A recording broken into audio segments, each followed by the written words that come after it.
Que ha presentado en el mes de mayo el grupo de reflexión presidido por Felipe González, se empieza con una afirmación, una constatación de un hecho, después de una serie de encuestas de opinión, y es que los ciudadanos europeos piensan que sus hijos van a vivir, por primera vez en la historia, van a vivir peor que los padres.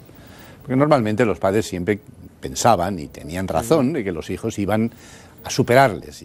Era casi ley de vida, digamos. Era ley de vida. Ahora, por primera vez, la impresión es la contraria. Y la impresión es la contraria por una serie de elementos que están ahí. Y uno de ellos es que los países asiáticos nos están ganando la partida. No quiere decir que su crecimiento nos vaya a empobrecer a nosotros. No es malo que ellos crezcan porque la riqueza global crece. El problema sería si los europeos nos quedábamos atrás también en términos absolutos. En términos relativos, evidentemente vamos a perder. En términos absolutos, yo espero que no. Pero para eso tenemos que hacer una serie de reformas importantes. Tenemos el problema del envejecimiento de nuestra población. Por lo tanto, hay que tratar el problema de la jubilación. La inmigración es un componente importante. El modelo económico ya no puede ser solo basado, en nuestro caso, en el ladrillo, en el caso de Irlanda, en el ladrillo más en una fiscalidad muy baja. Tenemos que hacer otras cosas. Se pueden hacer y se deben hacer si queremos realmente que nuestros hijos puedan seguir viviendo más o menos igual de bien que nosotros. Parece que en mayo se nos pusieron una especie de deberes, hubo un cambio en la política económica del gobierno de José Luis Rodríguez Zapatero, esas medidas se han puesto en práctica, hay quien considera que no con la suficiente contundencia. A fecha de hoy, ¿qué tendría que hacer la economía española? No sé si para satisfacer a unos mercados que son insaciables y que son muy voraces. ¿Qué tendría que hacer? ¿Cambiar el sistema de pensiones? ¿Cambiar la edad de jubilación? ¿Reorganizar definitivamente las cajas de ahorro? Las tres cosas juntas, ¿qué habría que hacer? No, yo creo que digamos, el camino está trazado y está bien trazado. Lo que hay que hacer es cumplirlo y lo más rápidamente posible. Ayer hablaba el gobernador del Banco de España sobre estos temas y decía, reforma laboral sí, pero hay que ver el impacto cuanto antes. El tema referido a pensiones, cuanto antes se ponga en marcha la reforma mejor, porque tendremos más claras las ideas. Las propias cajas de ahorro, tendríamos que intentar acortar al máximo el tiempo, porque ahí lo que estamos hablando no es solo de que sean instituciones financieras más sanas, sino que eso quiere decir que puedan prestar dinero a la sociedad para poder, la pequeña y mediana empresa, las familias, tener más posibilidades de recursos y funcionar mejor. Todas esas cosas yo creo que están en marcha y todo eso es lo que hay que hacer y hacerlo bien. Y tema muy importante es la consolidación fiscal. Tenemos que ser absolutamente creíbles y lo que el gobierno ha dicho, que es que vamos a conseguir ir rebajando hasta llegar al 3% el déficit público en los próximos años, es un esfuerzo que hay que hacer. Este año los ingresos van bien, parece que se puede cumplir, pero el año que viene tenemos otra vez un nuevo reto de una reducción muy sustancial del déficit público y en esa dirección hay que seguir avanzando.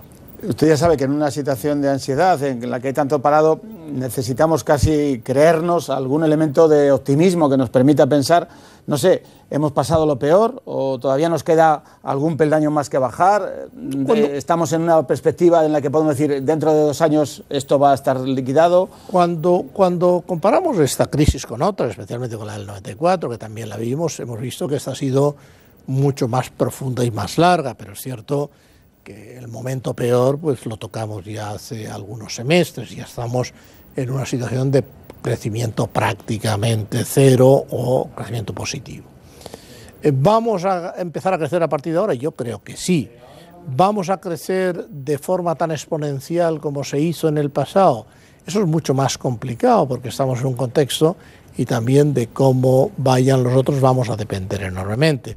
Yo creo que vamos a tener crecimientos menores a los que hemos estado acostumbrados en el pasado y cuanto más seamos capaces de ponernos al día en la modernización de la economía, más lo que llaman los economistas crecimiento potencial tendremos y más podremos crecer.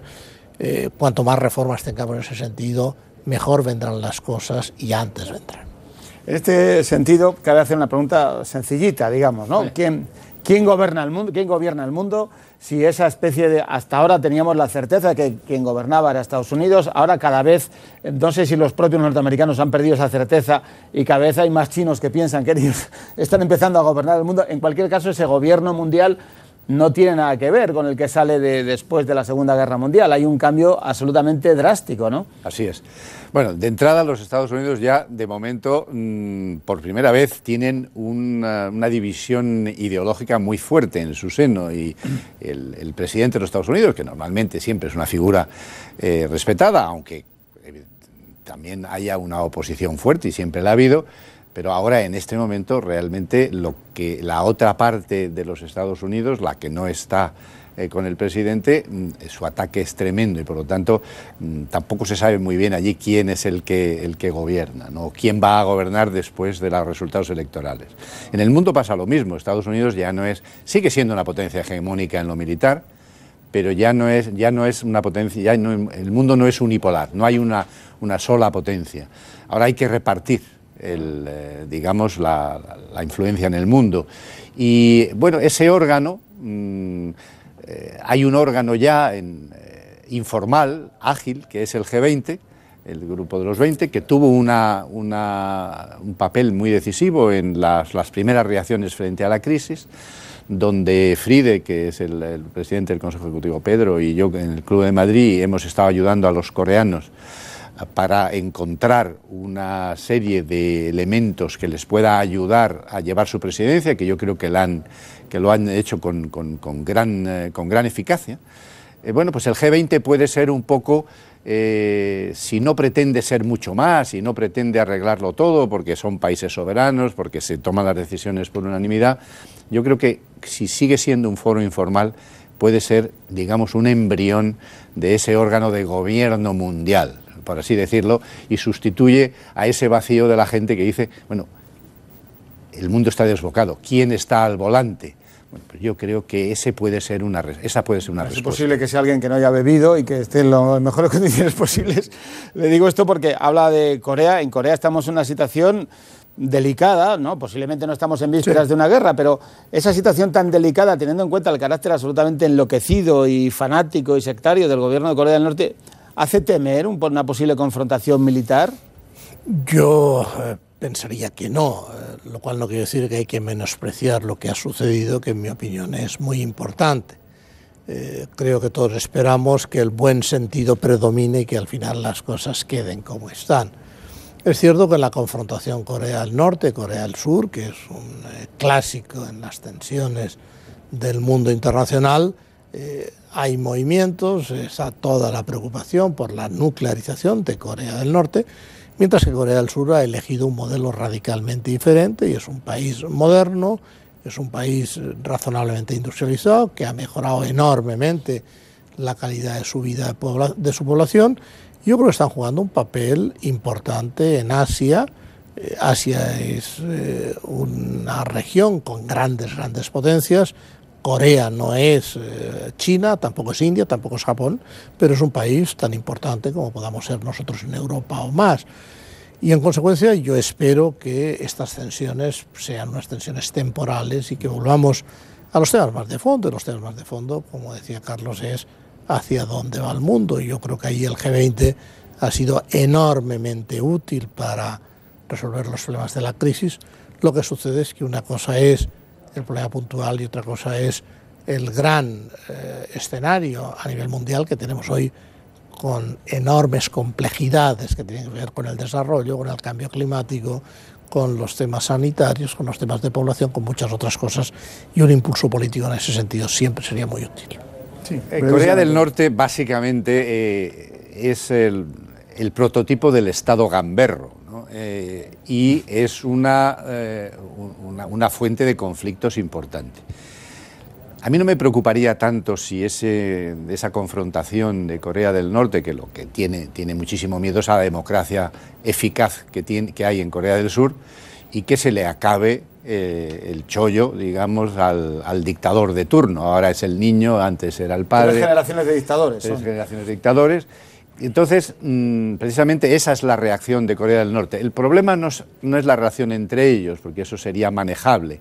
El problema es qué van a hacer sus padrinos, por así decirlo, los primos de Zumosol, Estados Unidos por un lado y la China. ¿Qué cree que pueden hacer? Y la China por otro. Yo creo que China, que es un país que está creciendo enormemente y que es sin duda ya una gran potencia y lo va a ser en el futuro muchísimo más, también le interesa que el mundo sea un mundo estable. Porque China tiene también problemas internos, 1.400 millones de personas, una deficiente protección social. China va a tener problemas, y los tiene ya internos, muy difíciles de resolver. Por tanto, China también necesita al mundo y necesita un comportamiento de potencia, de gran potencia, cooperadora y civilizada. Yo ahí tengo puestas mis esperanzas. Brevísimamente, porque tenemos que terminar. Podemos decirle a la gente que está en paro que, bueno, en un tiempo razonable, en un plazo razonable, la situación puede cambiar en nuestro país, en España. Se está haciendo todo lo posible para intentar que el crecimiento sea mayor. Punto clave para volver a encontrar empleo es que la economía crezca. Y segundo, que los obstáculos que pueden impedir el que se contrate gente en cuanto el crecimiento se produzca se van ajustando y van desapareciendo. Por lo tanto, yo creo que hay elementos claramente positivos. De ahí sacar la conclusión que absorber la tasa de paro que tenemos en estos momentos, que es muy alta, en un periodo de tiempo cortísimo, es muy difícil. Eso necesita educación, adaptación a las nuevas circunstancias, mayor capacidad empresarial, crecimiento, mejor sistema laboral, todas esas cosas que es lo que tenemos que ir poniendo en marcha.